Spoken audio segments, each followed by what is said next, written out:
1 John chapter 1 verses 1 to 10. That which from the beginning, which we have heard, which we have seen with our eyes, which we have looked at, and our hands have touched, this we proclaim concerning the word of life.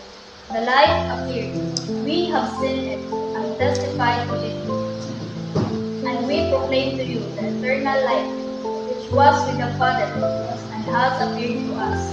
We proclaim to you what we have seen and heard, so that you also may have fellowship with us. And our fellowship is with the Father and with His Son, Jesus Christ. We write this to make our joy complete. This is the message we have heard from Him and declare to you. God is light. In Him there is no darkness at all. If we claim to have fellowship with Him and yet walk in the darkness, we lie and do not live out the truth. But if we walk in the light, as He is in the light, we have fellowship with one another.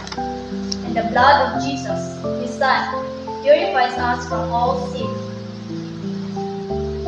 If we claim to be without sin, we deceive ourselves, and the truth is not in us. If we confess our sins, He is faithful and just, and will forgive us our sins, and purify us from all unrighteousness. If we claim we have not sinned, we make Him out to be a liar, and His word is not in us. Psalms 126 verses 1 to 6. When the Lord restored the fortunes of Zion, we were like those who dream.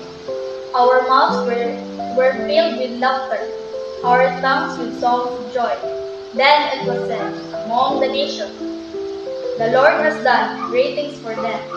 The Lord has done great things for us, and we are filled with joy. Restore our fortunes, Lord, like streams in the Negev. Those who sow with tears will reap with songs of joy. Those who go out weeping, carrying seed to sow, will return with songs of joy, carrying sheaves with them. Shelter of grace, guide me through each day. In your mercy I'll find my way.